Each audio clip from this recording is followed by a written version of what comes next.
Assalamualaikum warahmatullahi wabarakatuh. Perkenalkan, kami dari kelompok Kuta. Saya Rizwan Ibnu Rahman.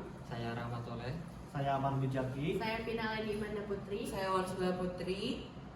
Kami di sini akan membahas tentang hasil penelitian kami di Kampung Kuta. Yang pertama akan disampaikan oleh saya. Pertama masuk ke latar belakang. Apa yang menjadi latar belakang dari penelitian ini itu adalah kearifan lokal yang mulai terdegradasi oleh nilai-nilai luar, terutama dari modernisasi gitu. Yang mengingat di mana Kampung Kuta sendiri merupakan kampung adat yang memiliki nilai-nilai dan sebuah budaya yang terus dipertahankan itu. Nah, latar belakangnya sendiri itu gimana sih masyarakat di sana menghadapi pola perilakunya. Maksudnya pola perilaku masyarakat di Kampung Kuta ini bagaimana gitu untuk menghadapi era modernisasi, terutama dalam menjaga kearifan lokal itu sendiri gitu. Baik, selanjutnya. Nah, di sini ada kembali lagi ke latar belakangnya berarti.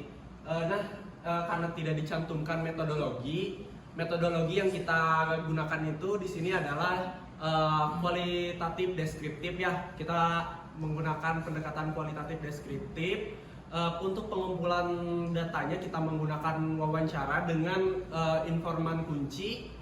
satu informan kunci, lalu dengan teknis analisis data pengambilan kesimpulan itu. Untuk selanjutnya silakan.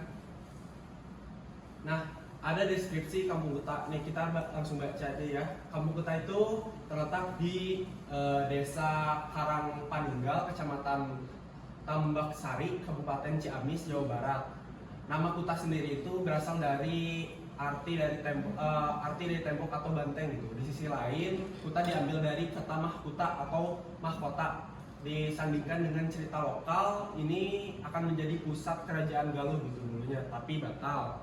Nah, untuk secara astronomis sendiri itu Kampung Kuta itu terletak 7 derajat sampai 16 detik 17 menit lintang selatan, dan 108 derajat 33 menit 44 detik bujur timur.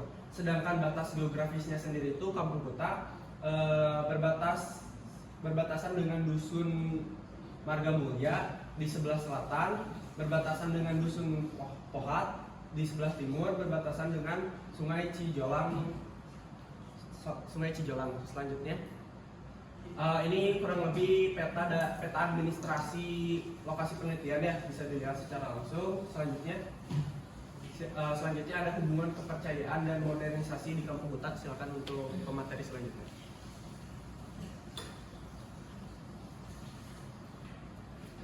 Baik, di sini saya akan menjelaskan mengenai hubungan kepercayaan dan modernisasi di Kampung Kuta. Masyarakat Kampung Kuta dalam hubungan kepercayaannya memiliki agama Islam. Mereka itu selayaknya kita ya, mereka sering ke masjid, terus sering mengadakan pengajian di masjid yang ada di desanya, lalu juga sering mengadakan tahlilan dan lain-lain seperti layaknya kita masyarakat yang beragama Muslim di tempat lain.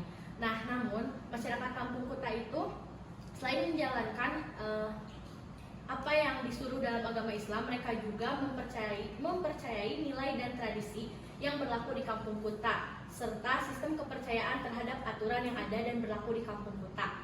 Nah, kepercayaan dan aturan itu tuh berhubungan dengan alam ataupun kepada leluhur, dan juga kepercayaannya saling berketerkaitan dan tidak ada pemisah antara kepercayaan di agama dan juga adat istiadat. Jadi itu tuh saling beriringan, dan juga masyarakat Kampung Kuta itu tidak memberatkan satu hal gitu. Jadi mereka itu beriringan, jadi sambil menjalankan syariat agama Islam, mereka pun menjalankan adat istiadat yang ada. Nah, lalu masuknya zaman modernisasi ini menyebabkan penerimaan untuk masuknya teknologi dan kebiasaan-kebiasaan baru untuk masyarakat di Kampung Kuta, seperti adanya listrik, kendaraan bermotor, alat komunikasi, dan budaya dari luar. Jadi masyarakat di Kampung Adat Kuta itu tidak tertutup dan menerima adanya proses globalisasi atau modernisasi dengan sangat baik. Untuk pemateri selanjutnya silahkan.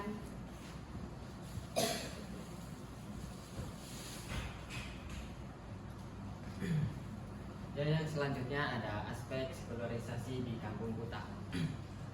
sekularisasi yang ada di kampung kota ini benar-benar tidak ada pembatas antara budaya dan agama, karena setiap aktivitas budaya yang dilakukan selalu beriringan dengan nilai agama, baik secara ritual maupun seperti acara nyuguh. Dan di dalam nyuguh tersebut ada doa, dan doa tersebut di dalamnya terdapat bahasa Arab yang dibaca, dan juga ada jape yang dibaca dalam bahasa Sunda. Jadi hal tersebut tidak ada pembeda gitu antara agama dan budaya, keduanya selalu beriringan, dan hal tersebut merupakan salah satu bentuk tidak ada sekularisasi saat melakukan tradisi adat antara budaya dan agama. Yang selanjutnya akan disampaikan oleh teman saya.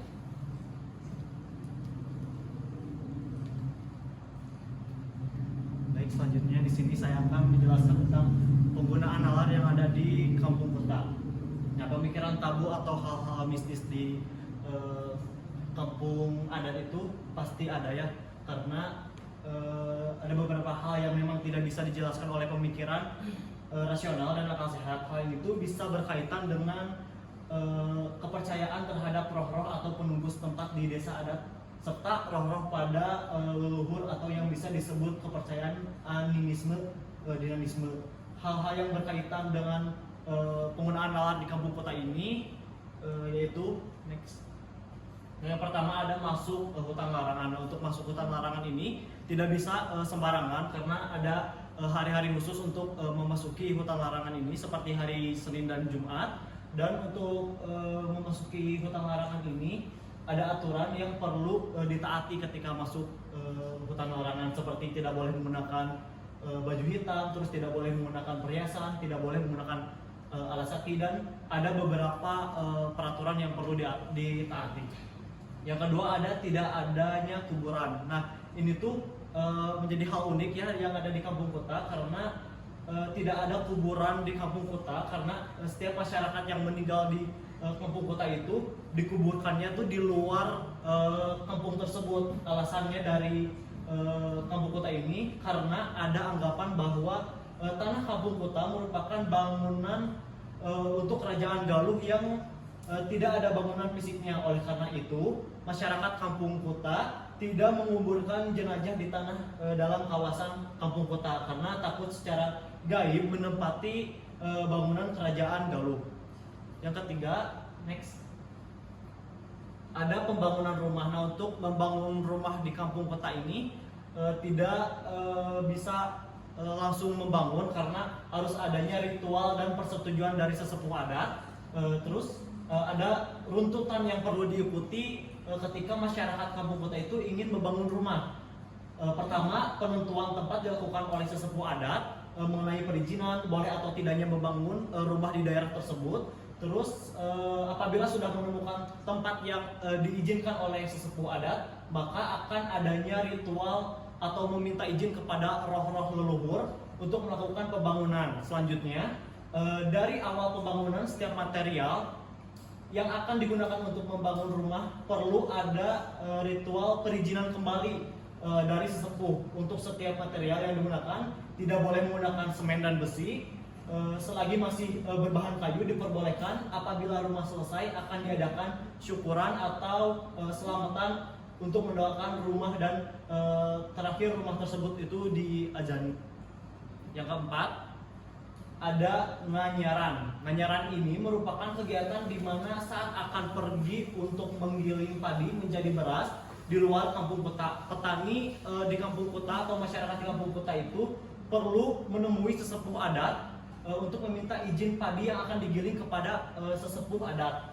Hal ini tuh penggunaan nalar di kampung kota dalam nganyaran ini, setiap aktivitas apapun yang menggunakan hasil alam perlu adanya perizinan dari meminta izin dari kepada leluhur atau roh-roh yang ada di kampung kota. Terus ritual yang dilakukan juga ini, jika ditelaah hal tersebut merupakan seperti meminta doa ritualnya tuh, dan restu untuk keselamatan dan keberkahan untuk segala hal yang dilakukan. Kemudian kemenangan awal ini juga berkaitan dengan aturan adat. Ketika melanggar, diyakini akan adanya hal-hal yang buruk yang menimpa kepada masyarakat kampung kota tersebut. Terima kasih.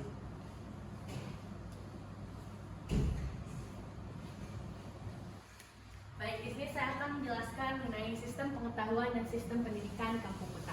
Nah, untuk di kampung kota sendiri itu tidak memiliki sistem pendidikan khusus ya. Jadi masyarakat di kampung kota mulai dari anak TK sampai anak setelah sekolah itu tuh mengikuti sistem pendidikan yang sama seperti daerah lain dengan kurikulum yang sama juga. Akan tetapi kampung kota ini menjadi tempat pendidikan khusus yang berperan untuk menjaga kelestarian budaya dan juga alam. Dikarenakan tadi dengan adanya kearifan lokal dan juga kebudayaan yang unik di kampung kota. Akan tetapi pernah ada pendidikan khusus dari Dinas Pendidikan dan Budaya, yaitu Pandu Budaya, yaitu kayak satu event untuk melestarikan kebudayaan yang ada di kampung kota. Ini tuh berkaitan dengan pemberdayaan masyarakat kampung adat kota yang bertujuan untuk mengembangkan kemampuan masyarakat, seperti pelatihan untuk mengumpulkan pengetahuan terdahulu dari leluhur yang dikumpulkan, yang nantinya akan dibuat menjadi sebuah buku atau karya tulis ilmiah mengenai kampung kota.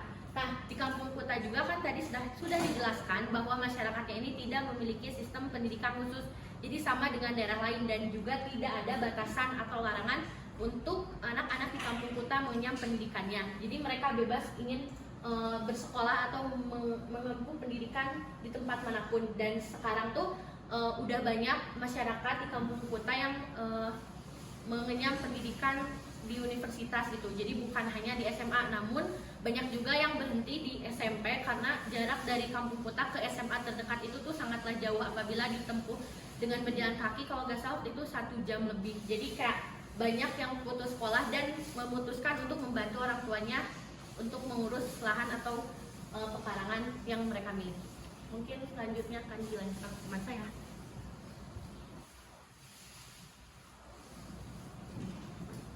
Baik, yang selanjutnya ada sistem kemasyarakatan dan kebiasaan masyarakat di kampung kota. Yang pertama ada sistem kemasyarakatan yang sama seperti kampung-kampung pada umumnya, yaitu adanya RT, RW, dan kepala dusun. Dan yang menjadi ciri kampung adat ini yaitu adanya sesepuh adat dan tetua adat dan kunceng.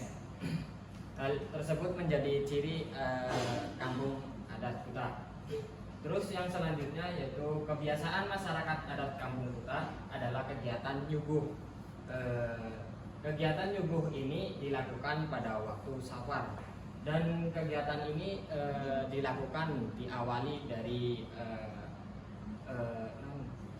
diawali dari sawah, di tempat di sawah, terus kemudian berjalan beriringan menuju pinggir kali.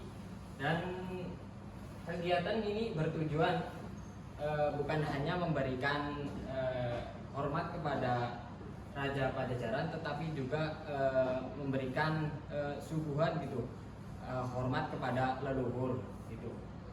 Dan nyuguh ini dilakukan pada waktu safar. Dan selanjutnya ada teman saya.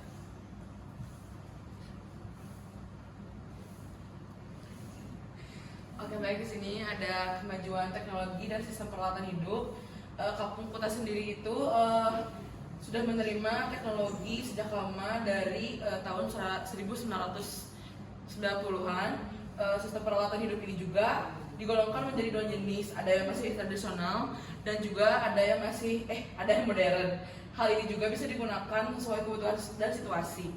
Setiap rumah di masyarakat kampung adat pasti ada yang kayak buat masak itu kan ada hawu, terus di sana juga kebanyakan masyarakat kampung adat kita bekerja sebagai penyadap aren. Maka saat mengolah air aren menjadi gula menggunakan hawu, dan alat lainnya adalah garu dan traktor.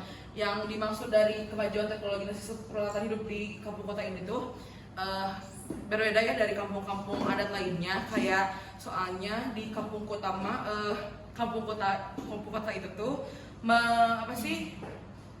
masih ada prinsip gitu, kalau misalnya nggak melanggar semangga itu mah nggak apa-apa gitu. jadi nggak keganggu sama yang lain mah nggak apa-apa gitu kalau misalnya nggak ada yang melanggar atau ya melenceng sedikit. Next, yang selanjutnya ada sikap terbuka. Masyarakat kampung adat ini memiliki sikap yang terbuka dalam teknologi dan pada jadi kampung kota masih mengikuti perkembangan zamannya sekarang dan tidak menutup perkembangan zaman sekarang, jadi senantiasa menerima adanya hal baru selagi tidak berlawanan sama aturan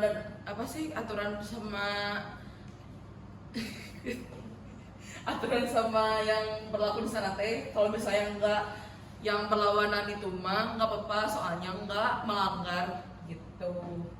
Jadi tidak menolak teknologi dan juga perkembangan zaman.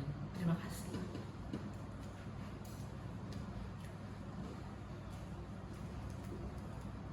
Baik, ini dokumentasi ya kurang lebihnya. Selanjutnya, nah presentasi kali ini sudah selesai.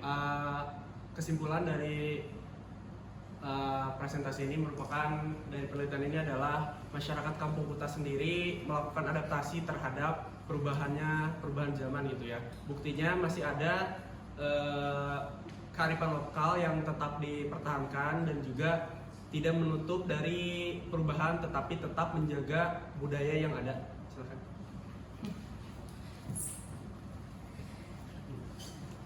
Terima kasih.